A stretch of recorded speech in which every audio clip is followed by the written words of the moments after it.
Hello, good morning. Durga Pal ma'am की class में आप सबका स्वागत है। Good morning, welcome back to Durga Pal ma'am's class. आज की इस क्लास में हम पढ़ रहे हैं क्लास 7 मल्हार किताब का 8वां चैप्टर बिरजू महाराज से साक्षात्कार। शुरू में बिरजू महाराज के बारे में यहाँ परिचय दिया हुआ है, इसे हम पढ़ लेते हैं। कथक की जब भी बात होती है तो हमारे मस्तिष्क में एक नाम जरूर आता है, और किसका नाम होता है वो? बिरजू महाराज का। कथक की कला उन्हें विरासत में मिली थी। भारत ही नहीं बल्कि विदेशों में भी बिरजू महाराज को याद उनकी मनमोहक प्रस्तुतियों के लिए ही किया जाता है। बिरजू महाराज का जीवन शास्त्रीय संगीत के रागों के समान ही उतार चढ़ाव भरा था, यानी उनका जीवन बहुत सुखी नहीं रहा, कभी अप एंड डाउन्स आते रहे। अपने जीवन में प्राप्त सफलताओं के लिए उन्होंने कठिन साधना की थी। ये तो बहुत ज़रूरी है कि अगर किसी को सफलता प्राप्त करनी है अपने जीवन में तो उसे कठिन साधना करनी ही पड़ती है, बहुत ज़्यादा मेहनत करनी पड़ती है। आइए आज हम पद्म विभूषण, इन्हें पद्म विभूषण प्राप्त हुआ है भारत सरकार से, पद्म विभूषण श्री बिरजू महाराज से मिलें। इनसे हमारा परिचय करवा रहे हैं आपके जैसे ही कुछ बच्चे। तो जैसे आप क्लास 7 के बच्चे हैं, ऐसे कुछ छोटे छोटे बच्चों ने उनका साक्षात्कार यानी इंटरव्यू लिया है। तो इंटरव्यू में सारी बातें स्पष्ट हो जाएंगी। उन्होंने कब कथक सीखा, कब से नृत्य करना शुरू किया, कौन है, कहाँ से हैं, तो उनका पूरा परिचय हमें इस साक्षात्कार में मिलेगा। तो शुरू करते हैं हम चैप्टर को पढ़ना, ताकि हमें पता चले कि बिरजू महाराज कौन हैं, क्या करते हैं, सब कुछ जानकारी उनके बारे में हमें मिल जाएगी। चलिए, तो श्रेया नाम की एक बच्ची है जो उनका इंटरव्यू कर रही है शुरू में। तो श्रेया उनसे पूछ रही है, सुना है कि आपका बचपन संघर्षों से भरा हुआ था, अपने बचपन के बारे में बताइए। संघर्ष मतलब जो भी हमारे जीवन में मुश्किलें आती हैं, उन मुश्किलों से निपटने के लिए जो भी हम कोशिशें करते हैं उन्हें संघर्ष कहा गया है यहाँ पर। तो वो पूछ रहे हैं कि आपके बचपन तो बड़ा संघर्ष से भरा हुआ था, बताइए तो अपने बचपन के बारे में कुछ। तो बिरजू महाराज अपने बचपन के बारे में बताते हैं कि एक ज़माना था जब हम लोग छोटे नवाब कहलाते थे। मतलब एक ज़माना था जब वो बहुत अमीर घर से, उनका घर जो था वो बहुत अमीर था, उन्हें छोटे नवाब कहा जाता था। हवेली के दरवाजे, हवेली एक ऐसा मकान होता है जिसमें बहुत सारे कमरे होते हैं। बड़ा घर, एक बहुत बड़ा घर, उसे हवेली कहा जाता है। के दरवाजे पर 8-8 सिपाहियों का पहरा रहता था। वाह भाई! तो उनके हवेली के दरवाजे पर, गेट पर उन्होंने सिक्योरिटी गार्ड की तरह रखे हुए थे सिपाही, 8 सिपाही होते थे। मेरे बाबूजी के देहांत के बाद, देहांत का अर्थ है मृत्यु होना, तो उनके बाबूजी यानी उनके पिताजी की मृत्यु के बाद आर्थिक परेशानियां यानी फिनेंशियल क्राइसिस, यानी कि पैसा कम हो गया, तंगी हो गई पैसे की उनके परिवार में। और जो कि साफ सी बात है, जाहिर सी बात है कि अगर किसी के पिताजी बचपन में ही ख़त्म हो जाएंगे तो फिर पैसा आएगा कहाँ से, कौन कमाएगा। जिन डिब्बों में कभी कभी 3-4 लाख की कीमत के हार हुआ करते थे, अब वे खाली पड़े थे। यानी कि इनके परिवार में जो बाकी लोग होंगे उन्होंने घर के गहने बेच करके घर का गुजारा करना शुरू किया होगा। जीवन में उतार चढ़ाव तो होता ही है, ये समय का चक्र है। संघर्षों के दौर में मेरी सबसे बड़ी सहयोगी मेरी माँ थी। कभी कर्ज लेते थे तो कभी पुरानी जरी की साड़ियाँ जलाकर उनके सोने चांदी के तार बेचते थे और गुजारा करते थे। नृत्य के कार्यक्रमों से भी कभी कभी पैसा आ जाता था। दिन में खाना खाते थे तो रात को कई बार नहीं खाते थे। अम्मा बार बार यही कहा करती थी, खाने को भले ही चना मिले या कुछ भी ना मिले पर अभ्यास जरूर करो। तो यहाँ बिरजू महाराज इस पैराग्राफ में बता रहे हैं कि हमारा जो बचपन था वो मुसीबतों से भरा हुआ था। पिताजी की मृत्यु हो गई थी और जो माँ थी वही इनको हेल्प किया करती थी, मदद किया करती थी। बाहर से कर्ज ले करके इनका पालन पोषण किया इनकी माँ ने। और कई बार ऐसा होता था कि बाहर से पैसा नहीं मिला तो, क्योंकि पहले बहुत अमीर थे तो उनकी जो साड़ियाँ थी वो बहुत महंगी वाली थी, जरी की साड़ियाँ, तो उनको वो जला करके उनमें साड़ियों में जो चांदी और सोने के तार से कढ़ाई हुई रहती थी, तो वो चांदी सोने के तारें निकाल कर बाज़ार में बेच करके उस पैसे से वो इनका पालन करती थी। तो बिरजू महाराज बताते हैं कि बचपन में कई दिन हमें दिन का खाना मिलता था, रात का खाना नहीं मिलता था। तो मेरी माँ कहती थी कोई बात नहीं, रात को खाना नहीं मिल रहा मत खाओ, भूखे पेट सो जाओ, कम मिल रहा है कम ही खा लो, लेकिन अपना रियाज जरूर करो, अभ्यास प्रैक्टिस जरूर करो। तनुश्री, अब अगला बच्चा प्रश्न कर रहा है, आपने कथक किससे सीखा? तो उनके डांस के बारे में पूछा जा रहा है कि आपने ये डांस किससे सीखा? बिरजू महाराज, मेरे गुरु थे मेरे पिता अच्छन महाराज और चाचा शंभू महाराज और लच्छू महाराज। घर में चूंकि कथक का माहौल था, अतः औपचारिक प्रशिक्षण शुरू होने से पहले ही मैं देख देख कर कथक सीख गया था और नवाब के दरबार में नाचने भी लगा था। कथक की तालीम शुरू करते समय गुरु शिष्यों को गंडा ताबीज बांधते हैं और शिष्य गुरु को भेंट देता है। जब मेरी तालीम शुरू होने की बात आई तो बाबूजी ने कहा भेंट मिलने पर ही गंडा बांधूंगा। इस पर अम्मा ने मेरे 2 कार्यक्रमों की कमाई बाबूजी को भेंट के रूप में दे दी। गंडा गुरु और शिष्य के बीच पवित्र रिश्ता होता है। मैंने अब इस रस्म को उल्टा कर दिया है। कई वर्षों तक नृत्य सिखाने के बाद जब देखता हूँ कि शिष्य में सच्ची लगन है तभी गंडा बांधता हूँ। इस पैराग्राफ में बिरजू महाराज ने बताया कि उनके गुरु जिनसे उन्होंने कथक सीखा वो उनके पिता थे और उनके पिता का नाम उन्होंने बताया अच्छन महाराज, और उनके 2 चाचा थे, एक तो शंभू महाराज और एक लच्छू महाराज। ये तीनों उनके गुरु थे। पिताजी की तो खैर मृत्यु हो गई थी जल्दी, तो वो कहते हैं कि हमारे घर में सभी कथक करते थे, तो उनको देख देख कर ही मैं बचपन से सीख ही गया था कथक करना। और जब मेरी औपचारिक प्रशिक्षण शुरू हुआ, मतलब फॉर्मल मुझे सिखाना शुरू किया गया कि आज से तुम रोज़ सीखोगे, तो उस समय पिताजी ने इनसे पहले गुरु दक्षिणा मांगी कि तुम मुझे कुछ भेंट दो तब मैं तुम्हें गंडा बांधूंगा। एक गंडा मतलब एक ताबीज, एक कपड़े का चीर बांध दिया जाता था हाथ में, जिससे कि गुरु और शिष्य हाथ से वो हो गए। जैसे हमारे यहाँ स्कूल में रजिस्ट्रेशन कराते हैं ना, फॉर्म भरते हैं, तो उस समय फॉर्म भरने का तो कोई चलन नहीं था। बस जो गुरु है वो गुरु एक गंडा यानी ताबीज हाथ में बांध देगा शिष्य के, और शिष्य उसे थोड़ा कुछ भेंट दे देगा, गिफ्ट दे देगा कुछ। तो इस तरह से उनका फिर उस दिन से स्कूल शुरू हो जाएगा। जब बिरजू महाराज को गिफ्ट देना था तो उनके पिताजी ने मांगा उनसे कि तुम मुझे दो कुछ उपहार, तभी मैं तुम्हें गंडा बांधूंगा। तो बिरजू महाराज की माँ ने, जो इन्होंने महाराज के दरबार में कार्यक्रम पेश किए थे, उन 2 कार्यक्रमों से जो भी कमाई हुई थी वो बाबूजी को भेंट कर दी गई। तो इस तरह से इनका अपने पिताजी के साथ गुरु शिष्य का रिश्ता शुरू हुआ। तो बताते हैं कि उस समय ऐसे ही गुरु शिष्य का रिश्ता बनता था, लेकिन अब मैंने इस परंपरा को बदल दिया है। अब मैं क्या करता हूँ कि शुरू में गंडा नहीं बांधता हूँ। जब मैं बहुत साल सिखाता रहता हूँ और देखता हूँ कि कोई स्टूडेंट बहुत सिंसियर है, अच्छे से सीख रहा है, तब मैं उसे गंडा बांधता हूँ। तनुश्री ने अगला प्रश्न किया, क्या पढ़ाई या दूसरे कामों के साथ साथ संगीत और नृत्य जारी रखना संभव है? मतलब पढ़ाई के साथ साथ ये कथक भी सीखा जा सकता है? तो उन्होंने जवाब दिया बिरजू महाराज ने कि ये तो अपने सामर्थ्य पर निर्भर करता है। मेरी शिष्या शोभना नारायण IAS अफसर है और अच्छी नर्तकी भी। मैं नृत्य के साथ साथ बजाता और गाता भी हूँ। इसके अतिरिक्त नृत्य नाटिकाएँ और उनके लिए संगीत भी तैयार करता हूँ। मैंने जब नौकरी शुरू की तो मेरे चाचा ने कहा, तुम नौकरी में बढ़ जाओगे, तुम्हारे अंदर का नर्तक पूरी तरह पनप नहीं पाएगा। पर मैंने दृढ़ निश्चय किया कि महाराज बनना है तो उसके लिए मेहनत भी करनी होगी। तो यहाँ पर उनसे प्रश्न पूछा गया था कि पढ़ाई के साथ साथ क्या हम संगीत नृत्य सीख सकते हैं? ये सीखा जा सकता है, संभव है, हो सकता है, पॉसिबल है?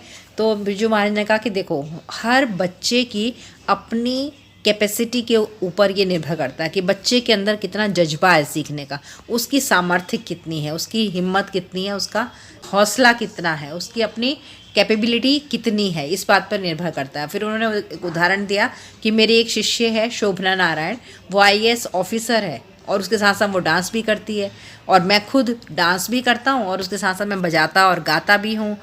और इसके अतिरिक्त मैं जब नृत्य नाटिकाएं होती हैं तो उनके लिए मैं संगीत भी तैयार करता हूँ। तो एक साथ मैं 2-2 3-3 काम कर रहा हूँ, बच्चों को भी सिखा रहा हूँ।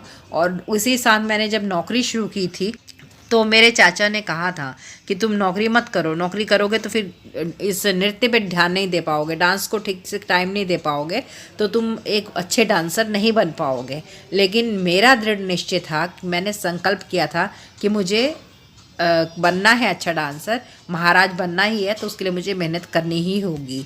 अब तीसरा बच्चा माणिक पूछता है कि कथक की शुरुआत कब हुई? बिरजू महाराज, कथक की परंपरा बहुत पुरानी है। महाभारत के आदि पर और रामायण में इसकी चर्चा मिलती है। पहले कथक रोचक और अनौपचारिक रूप से कथा कहने का ढंग होता था। तब वह मंदिरों तक ही सीमित था। हमारे लखनऊ घराने के लोग मूलतः बनारस इलाहाबाद के बीच हरिया गांव के रहने वाले थे। वहाँ 989 कथिकों के घर हुआ करते थे। कथिकों का एक तालाब अभी भी है। गांव में एक बैरगिया नाला है जिसके साथ ये कहानी जुड़ी है। एक बार 9 कथिक नाले के पास से गुजर रहे थे कि 3 डाकू वहां आ पहुंचे। कुछ कथिक डर गए, किंतु उन कथिकों की कला में इतना दम था कि डाकू सब कुछ भूलकर उन कथिकों के कथक में मग्न हो गए। तब से ये पद लोगों में प्रचलित हो गया। बैरगिया नाला जुलुम जोर, 9 कथिक नचावे 3 चोर, जब तबला बोले धीन धीन, तब एक एक पर 3 3। बिरजू महाराज से ही प्रश्न किया गया कि कथक की शुरुआत कब हुई। आपने कथक की शुरुआत कब की, ये नहीं, कथक डांस की शुरुआत कब हुई, कब से इस डांस को किया जा रहा है। तो उन्होंने बताया कि कथक डांस तो बहुत पुराना है। महाभारत और रामायण के समय में भी कथक किया जाता था। पहले शुरू में क्या होता था कि कथक डांस के माध्यम से पुरानी कहानियाँ प्रस्तुत की जाती थी। तो मंदिरों तक ही ये सीमित था। मंदिरों में ही जो धार्मिक कहानियाँ होती थी उनको डांस की मुद्राओं से दिखाया जाता था।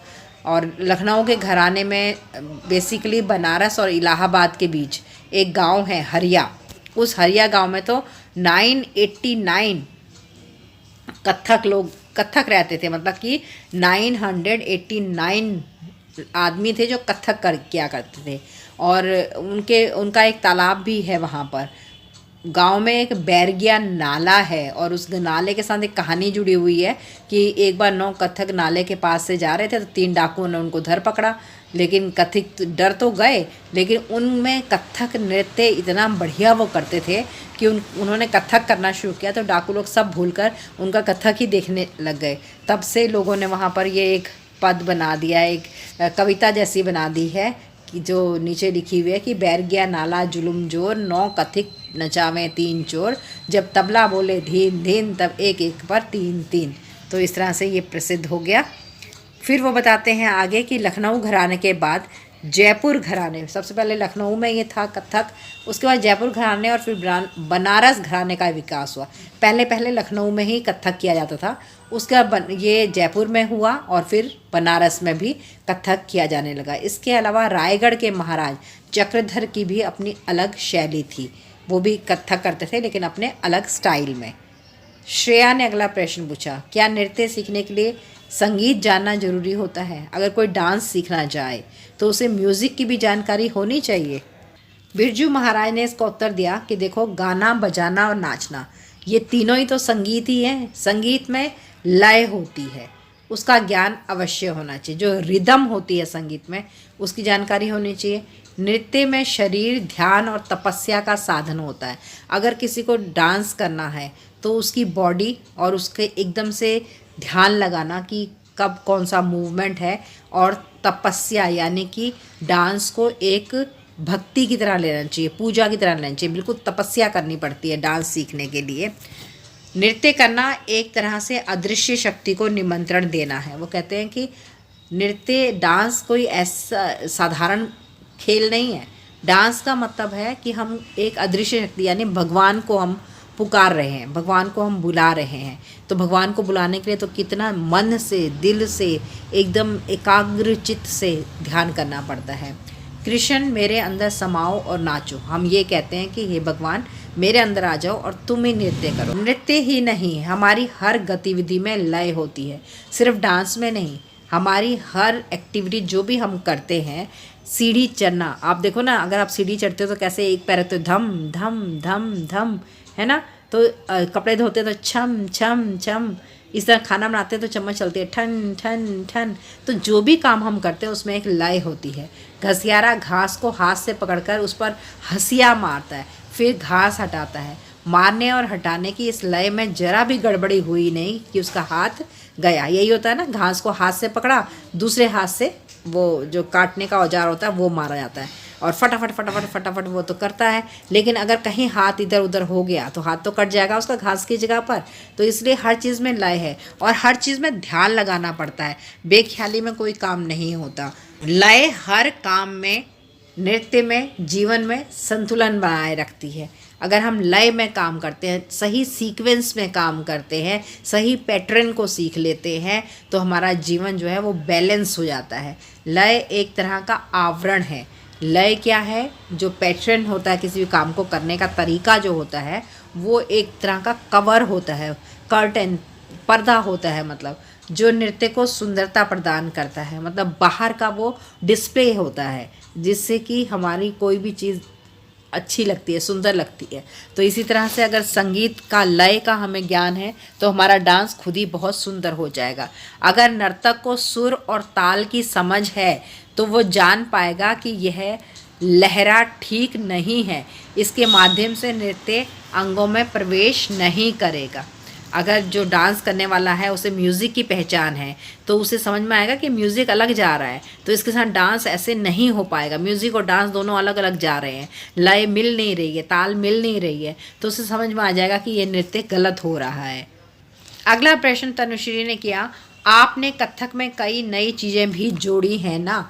मतलब आपने भी कथक में कुछ नया जोड़ा है। पुराना जो प्राचीन कथक था उसमें कुछ नया मॉडरेशन आपने किया है। बिरजू महाराज ने उत्तर दिया, कथक की पुरानी परंपरा को तो कायम रखा है। जो पुराने ज़माने में कथक जिस तरीके से होता था उसको तो मैंने कायम रखा है, उसके प्रस्तुतिकरण में बदलाव किए हैं। जब हम प्रेजेंट करते हैं स्टेज पर जाकर तो मैंने उसमें कुछ चेंज किए हैं। हमने गौर किया कि हमारे चाचा लोग, बाबूजी नाचते तो खूबसूरत थे, उनके खड़े होने का अंदाज़ भी अलग ही होता था। हमने उन भाव भंगिमाओं को भी कथक में शामिल कर लिया, तो उनका जो खड़े होने का, उनका अपने आप को प्रेजेंट करने का जो तरीका था उसे हमने अपने डांस में रख लिया। भाव भंगिमाओं का अर्थ है जो एक्सप्रेशन होते हैं बॉडी के और चेहरे के, उन्हें भाव भंगिमाएँ कहते हैं। तो चाचा लोग और बाबूजी हमारे लिए ब्रह्मा विष्णु महेश थे। हमने तीनों की शिक्षा को इकट्ठा करके एक नया रूप तैयार किया। मतलब 3 गुरु थे, इनके 3 टीचर थे, इनके पापा और इनके 2 चाचा।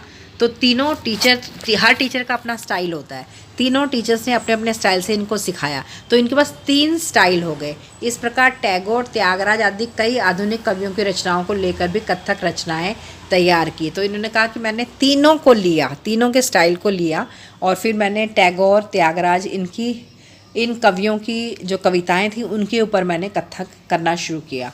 अगला प्रश्न तनुश्री ने पूछा, पर ये लोग तो अलग अलग भाषाओं के कवि थे, त्यागराज और टैगोर, ये दोनों की भाषाएं अलग थी, तो फिर आपने कैसे किया? तो यहाँ पर बिरजू महाराज जवाब दे रहे हैं कि भाषाएं अलग होती हैं पर इंसान तो सब एक जैसे ही होते हैं। फ्रांस में एक दर्शक ने कहा था कि मैं नहीं जानता कि यशोदा कौन है ना? कृष्ण जी की जो माँ यशोदा थी वो कौन है मैं नहीं जानता, क्योंकि वो फ्रांस का रहने वाला था। मैंने उन्हें बताया कि इस धरती पर सब माएँ यशोदा हैं। तो बिरजू महाराज कहते हैं, मैंने उसको समझाया कि देखो जितनी भी माएँ हैं ना इस धरती के ऊपर वो सब यशोदा हैं, और जितने भी छोटे बच्चे हैं वो सब कृष्ण हैं। बच्चे की जिद, रोना, उठना, बैठना सब एक जैसा ही होता है हर जगह पर, चाहे वो विदेश का, फ्रांस का बच्चा, अमेरिका का हो या भारत का हो। धीरे धीरे हमें अलग अलग भाषा, संस्कार और तौर तरीके मिलते हैं। चाहे नृत्य हो या कुछ और, परंपरा एक वृक्ष के समान होती है। चाहे हम डांस की बात करें या किसी और चीज़ की बात करें, जो परंपरा होती है यानी पुराने ज़माने से जो चला आ रहा है स्टाइल, वो एक पेड़ की तरह होता है जो सबको एक जैसी छाया और आश्रय देता है। पेड़ अगर एक जगह पे उगा है तो वो ये नहीं देखेगा कि मेरे नीचे भारतीय खड़ा है या विदेशी खड़ा है, वो तो सबको छाया देगा। उसके नीचे बैठने वाले अलग अलग स्वभाव के होते हैं। वृक्ष के लिए बीज को बोएं तो समय आने पर ही एक और वृक्ष फलेगा। वह नया वृक्ष कैसा होगा यह इस बात पर निर्भर करेगा कि उसे कैसी हवा, पानी और खाद मिला। अगर हम किसी पेड़ के बीज को बोते हैं तो उसे कैसी जलवायु मिलती है, पानी कैसा मिलता है, सूरज की रोशनी कितनी मिल पाती है, हवा कैसी मिलती है, इस बात पर निर्भर करता है कि वो पेड़ फलेगा, फूलेगा या नष्ट हो जाएगा।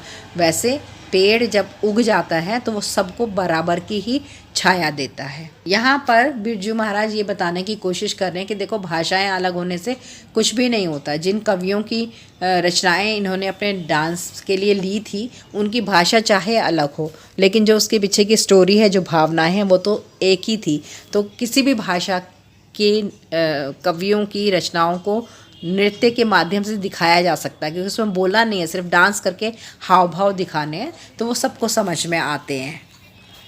अगला प्रश्न उनसे पूछा गया, माणिक ने जो किया है, आपने जब सीखना शुरू किया था तब से अब तक कथक की दुनिया में क्या क्या चेंजेस आए हैं। तो बिरजू महाराज ने कहा, देखिए पहले स्टेज नहीं हुआ करते थे, फर्श पर सफ़ेद चादर बिछा करके उस पर ही हम कथक करते थे, और हम जो भी देखने के लिए आते थे वो हमारे चारों में बैठते थे, और मेकअप के नाम पर हम चंदन का लेप कर लेते थे, और होठों को रंगने के लिए पान खाते थे ना, पान तो उससे होठ लाल हो जाते थे। पहले नर्तक जो थे वो कथा के दृश्यों का ऐसा विस्तृत वर्णन करते थे कि दर्शक के सामने पूरा दृश्य खिंच जाता था। पहले के जो कथक डांसर्स थे उनको जो भी स्टोरी प्रेजेंट करनी होती थी, जो भी स्टोरी वो प्रेजेंट करते थे, उस स्टोरी को वो इतना एलोब्रेट करके इतना विस्तार से दिखाते थे कि जो सामने बैठे हुए लोग डांस देख रहे होते थे उनको पूरी स्टोरी समझ में आती थी। जैसे एक उदाहरण दिया उन्होंने, कैसे गोपियों ने घड़ा उठाया, धीमी चाल से फिर वो पनघट पानी भरने के लिए गई, उनके पीछे कृष्ण चुपचाप आए, उन्होंने कंकड़ उठाया, उनको मारा उनकी मटकी पर। अब सिर्फ पनघट की गद देखो कहकर बाकी दर्शक की कल्पना पर छोड़ दिया जाता है।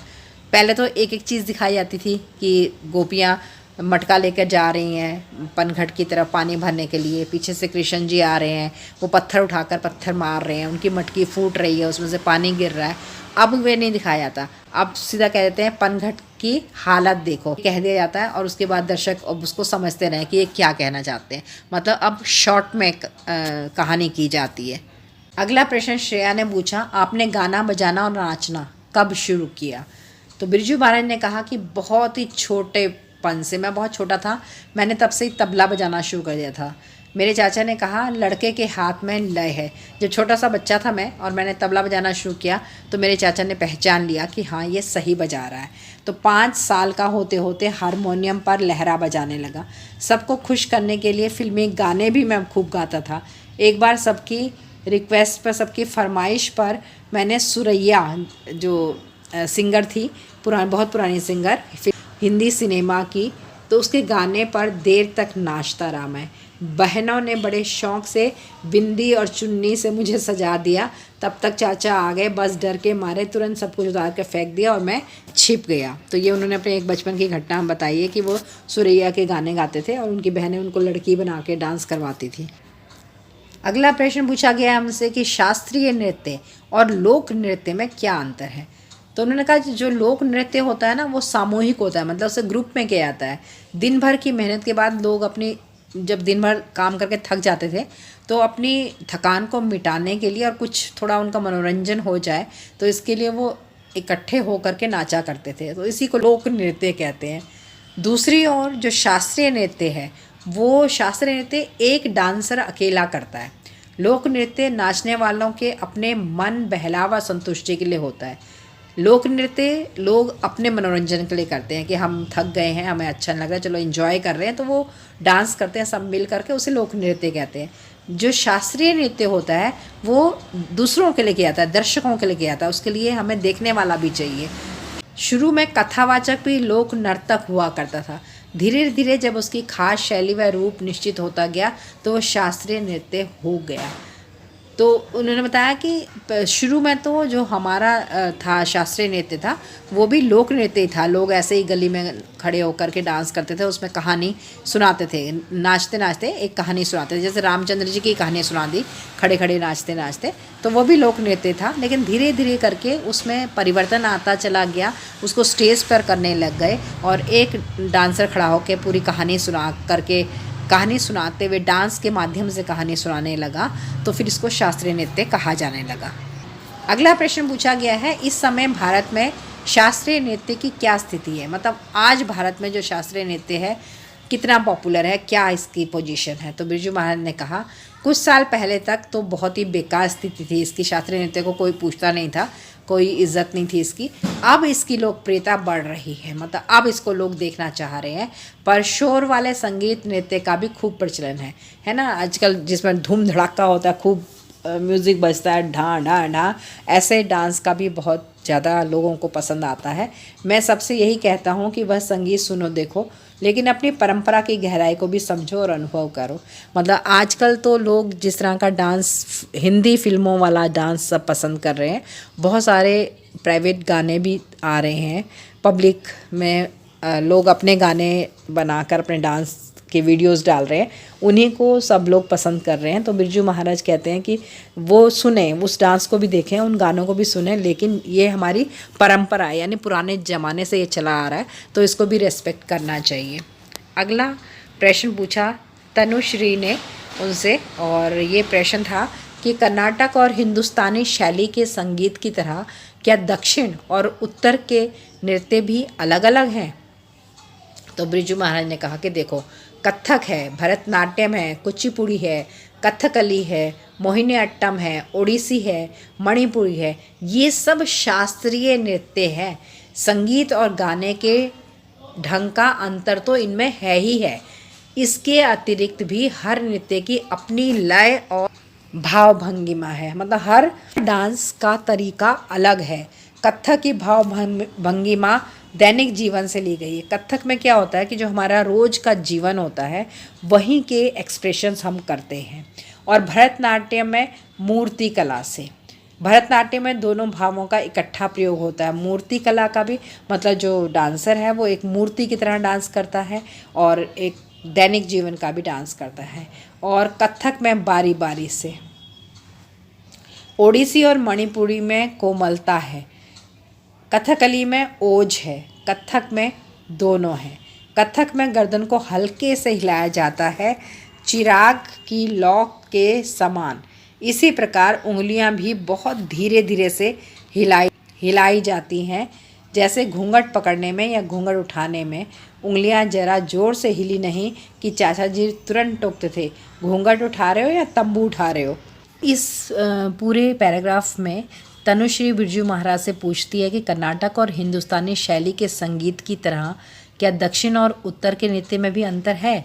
तब बिरजू महाराज शास्त्रीय नृत्य की विभिन्न शैलियों और उनके बीच के अंतर को बहुत साधारण ढंग से समझाते हुए कहते हैं कि भारत में कथक, भरतनाट्यम, कुचिपुड़ी, कथकली, मोहिनीअट्टम, ओडिसी और मणिपुरी बहुत सारे शास्त्रीय नृत्य हैं। जैसे उत्तर और दक्षिण भारत में संगीत में फ़र्क होता है, उत्तर भारत का संगीत अलग है, दक्षिण भारत का संगीत अलग है, वैसे ही नृत्य की इन शैलियों में भी अंतर होता है। हर नृत्य का अपना एक खास अंदाज होता है, उसकी लय, चाल और भाव भंगिमाएँ अलग अलग होती हैं। कथक के हाव भाव आम लोगों के रोज़मर्रा के जीवन से लिए गए होते हैं, जैसे चलना, इशारा करना, शर्माना। जबकि भरतनाट्यम में क्या होता है कि भाव भंगिमाएँ मंदिर में जो मूर्तियाँ होती हैं ना उनकी जैसी होती हैं, जो मूर्तियाँ एकदम सजीव और सुंदर सी होती हैं। ओडिसी और मणिपुरी नृत्य बहुत ही कोमल होते हैं। वहीं कथकली में शक्ति होती है, तेज होता है। कथक नृत्य में दोनों ही गुण, कोमलता और ओज मौजूद होते हैं। बिरजू महाराज बताते हैं कि कथक में गर्दन को बहुत हल्के से हिलाया जाता है। जैसे एक दिए में बत्ती जल रही हो ना, तो उसकी जो जब लौ हिलती है धीरे से, इसी तरह से उंगलियां भी बहुत कोमलता से हिलती हैं। जैसे कोई घूंघट पकड़ना है और उठाना है तो बड़े धीरे से उसको उठाया जाएगा। अगर थोड़ी सी भी जल्दी से उठा दिया तो उनके चाचा डांट देते थे कि ये घूंघट उठा रहे हो या तंबू उठा रहे हो। अगला प्रश्न उनसे पूछा गया, माणिक ने पूछा कि खाली समय में आप क्या करते हैं? बिरजू महाराज ने उसका जवाब दिया कि खाली तो होता ही नहीं हूँ, मुझे तो फुर्सत ही नहीं है दिन भर। नींद में भी हाथ चलता रहता है। मतलब नृत्य का उन्हें इतना अभ्यास है कि उनका हाथ नींद में भी चलता है। मशीनों में मन खूब लगता है। अगर मैं नर्तक ना होता तो शायद इंजीनियर होता। कोई भी मशीन या यंत्र खोलकर उसके कलपुर्जे देखने की जिज्ञासा होती है। उन्होंने अपना शौक़ बताया कि मुझे ये शौक़ है कि मैं मशीनों को खोल कर देखता रहता हूँ। किसी भी मशीन के कलपुर्जे यानी उसके नट बोल्ट, उसके मशीन के जो छोटे छोटे भाग होते हैं वो मैं उनको खोल के देखने की मेरी जिज्ञासा यानी जानने की उत्सुकता होती है, जानने की इच्छा होती है। तुम्हें जानकर हैरानी होगी कि मैं अपने ब्रीफ केस में हरदम पेचकस और दूसरे छोटे मोटे औजार रखता हूँ। उन्होंने कहा कि बहुत तुम हैरान हो जाओगे ये सुन करके कि मैं अपने ब्रीफ केस में पेचकस, मतलब जिससे स्क्रू खुल जाता है ना, उसका स्क्रू खोलने वाला जो औजार होता है, और दूसरे छोटे छोटे इंस्ट्रूमेंट मैं रखता ही हूँ। कभी अपना पंखा फ्रिज ठीक किया तो कभी और मशीन है। बेटी दामाद चित्रकार हैं, उनकी बेटी और उनके दामाद दोनों ही चित्रकार हैं, यानी वो दोनों पेंटिंग बनाते हैं। उन्हें देखकर पेंटिंग बनाने का भी शौक़ हो गया है। तो उनको देख देख करके बिरजू महाराज को भी पेंटिंग करने का शौक़ हो गया है। प्रायः रात 12 बजे के बाद चित्र बनाने बैठता हूँ। तो वो कह रहे हैं कि रात को जब 12 बजता है ना, उसके बाद मैं पेंटिंग करने बैठ जाता हूँ। जब नींद से आंखें बंद होने लगती है तो ब्रश एक तरफ रख देता हूँ और सो जाता हूँ। पिछले 2 वर्षों से लगभग 70 चित्र बनाए हैं। उन्होंने 70 चित्र भी बना लिए हैं पिछले 2 सालों में। तो इस पैराग्राफ में मोटे तौर पे मैं एक बार फिर आपको बता देती हूँ। बिरजू महाराज से ये पूछते हैं कि आप खाली समय में क्या करते हैं। तो बिरजू महाराज अपने खाली समय में जो वो काम करते हैं, जो उनका इंटरेस्ट है, जो जिसमें उन्हें अच्छा लगता है, जो उनके शौक़ हैं, वो अपनी हॉबीज़ के बारे में बताते हैं। वो कहते हैं कि मैं कभी खाली होता ही नहीं हूँ, यहाँ तक कि जब मैं सो रहा होता हूँ तभी मेरे हाथ नाचने की मुद्रा में चलते रहते हैं, यानी नींद में भी वो नृत्य अपना करते रहते हैं। और इस नृत्य के अलावा उन्हें मशीनों से बहुत लगाव है। वो बताते हैं कि अगर वे नर्तक ना होते, यानी वो डांसर ना होते, कथक ना कर रहे होते, तो फिर शायद वो इंजीनियर होते। तो वो बताते हैं कि मैं अपने ब्रीफकेस में हमेशा पेचकस रखता हूँ और दूसरे और इंस्ट्रूमेंट रखता हूँ। मैं अपने घर का अगर ज़रूरत पड़े तो पंखा और फ्रिज खुद ही ठीक कर लेता हूँ। और मेरी जो बेटी है और दामाद है वो पेंटर है, तो उनको देखकर मुझे पेंटिंग का शौक़ लग गया। मैं रात 12 बजे के बाद पेंटिंग करना शुरू कर देता हूँ और जब मेरी आँखों में बहुत गहरी नींद आ जाती है तभी मैं सोता हूँ। अगला प्रश्न श्रेया ने पूछा कि अगर कोई बच्चा गाना बजाना या डांस करना सीखना चाहता है लेकिन उसके घर के लोग नहीं चाहते कि वो ऐसा सीखे, तो फिर क्या करना चाहिए। तो बिरजू महाराज ने इसका उत्तर देते हुए कहा कि मैं आजकल के माँ बाप से ये विनती करता हूँ कि अगर बच्चा रुचि ले रहा है तो उसे डांस सीखने देना चाहिए, क्योंकि जैसे दूसरी गेम्स होती है ना, डांस भी एक गेम ही है जिसमें बहुत कुछ सीखने को मिलता है। इस गेम की दुनिया में संतुलन, समय का अंदाज़ा और सदुपयोग बच्चे के बौद्धिक विकास के लिए बहुत महत्वपूर्ण है। तो उन्होंने कहा कि डांस में जो कुछ भी सिखाया जाता है ना, संगीत और नृत्य जैसे जो कलात्मक अभ्यास हैं, वो बच्चों की बुद्धि का विकास करने, दिमाग का विकास करने में बहुत मदद करते हैं। इसमें बच्चे समझदारी सीखते हैं, संवेदना सीखते हैं, खुद डिसिप्लिन बनते हैं। इसलिए सभी माता पिताओं को अपने बच्चों को डांस, म्यूज़िक, आर्ट ये सब कुछ सिखाना चाहिए। अगला प्रश्न तनुश्री ने पूछा, क्या आपके परिवार में लड़कियों ने कथक नहीं सीखा। तो बिरजू महाराज जवाब दे रहे हैं कि मेरी बहनों को कथक नहीं सिखाया गया था, पर मैंने अपनी बेटियों को कथक सिखाया है। लड़कियों के पास शिक्षा या कोई ना कोई हुनर अवश्य होना चाहिए। हुनर का मतलब होता है कोई विशेष शिक्षा, कौशल, कोई कला विशेष तौर पर लड़कियों को जरूर आनी चाहिए, ताकि वे आत्मनिर्भर हो सकें, यानी अपने ऊपर डिपेंड कर सकें, अपने पैरों पर खड़ी हो सकें, कमा सकें। हुनर ऐसा खजाना है, खजाना यानी ट्रेजरी, अमूल्य वस्तु जिसका कोई कीमत नहीं है, बेशकीमती चीज़ है हुनर कि जिसे कोई छीन नहीं सकता, है ना। अगर जो हमने पढ़ा लिखा है, जो सीखा है, उसे कोई हमसे छीन नहीं सकता है। और जब बुरा वक्त आता है तो ये चीज़ें काम भी आती हैं। फिर उन्होंने, बिरजू महाराज ने इंटरव्यू लेने वाले बच्चों से पूछा कि क्या तुम सीखते हो म्यूज़िक। अगर नहीं सीख रहे हो ना तो ज़रूर सीखना, क्योंकि इससे क्या होगा, तुम्हें मन की शांति मिलेगी, तुम डिसिप्लिन बनोगे, तुम्हारे अंदर डिसिप्लिन आएगा और तुम लाइफ को बैलेंस कर पाओगे, यानी कि सुख हो दुख हो दोनों में बराबर रह पाओगे। जो नाचने गाने और बजाने वाले लोग होते हैं ना, एक जो पूरा एक्ट होता है उसमें कुछ डांसर होते हैं, कुछ सिंगर होते हैं, कुछ म्यूजिशियन होते हैं, तो तीनों को आपस में तालमेल करना होता है, उनका कोऑर्डिनेशन बहुत ज़रूरी होता है। तो वहाँ से जब हम कोऑर्डिनेशन करते हैं ना, तो हमें जीवन में भी कोऑर्डिनेट करने की आदत हो जाती है, हम किसी के साथ भी तालमेल कर सकते हैं। सुर और लय से हमें एक दूसरे का सहयोगी बनकर अपने लक्ष्य की ओर बढ़ने की प्रेरणा मिलती है। तो उन्होंने बताया कि देखिए, म्यूज़िक हमें सिखाता है कि हम मिलजुल कर काम करें, तालमेल बनाएं और अपने लक्ष्य की ओर बढ़ते जाएं। तो इसलिए बिरजू महाराज ने इस बात पर जोर दिया है कि बच्चे अगर म्यूज़िक, डांस, आर्ट नहीं सीख रहे हैं तो उन्हें ये इनमें से कुछ भी अगर उनके अंदर एबिलिटी है, उनके अंदर योग्यता है, वो इस कौशल को सीखना चाहते हैं तो उन्हें ज़रूर सीखना चाहिए, क्योंकि इससे उनके जीवन में अनुशासन आएगा, वो बैलेंस लाइफ जी पाएंगे। क्योंकि इन सब आर्ट से, इन सब चीज़ों से जो भी हम सीखते हैं, हम मिलजुल कर काम करना सीखते हैं, आपस में एक दूसरे से हम तालमेल बिठा लेते हैं और फिर हमारे जीवन में डिसिप्लिन आता है इससे, और हमें एक बैलेंस लाइफ जीने का मौका मिलता है। ये था आपका क्लास 7 मल्हार का 8 चैप्टर बिरजू महाराज से साक्षात्कार, जिसकी एक एक लाइन का अर्थ समझाते हुए मैंने आपको इजी सा इसका ट्रांसलेशन करा दिया है, इजी शब्दों में व्याख्या करा दी है।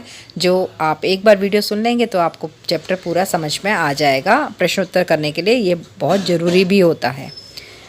अब वीडियो के अंत में आकर 4 काम कर दीजिए। फटाफट से लाइक का बटन दबा दीजिए, 2 दोस्तों के साथ ज़रूर वीडियो शेयर कर दीजिए, और दुर्गा पाल मैम की क्लास को अभी तक सब्सक्राइब नहीं कर रखा है तो प्लीज़ ज़रूर सब्सक्राइब कर लीजिए और बेल आइकन को भी दबा दीजिए, ताकि अगला वीडियो जैसे ही मैं डालूँ ना तो आपके पास नोटिफिकेशन आ जाएगा।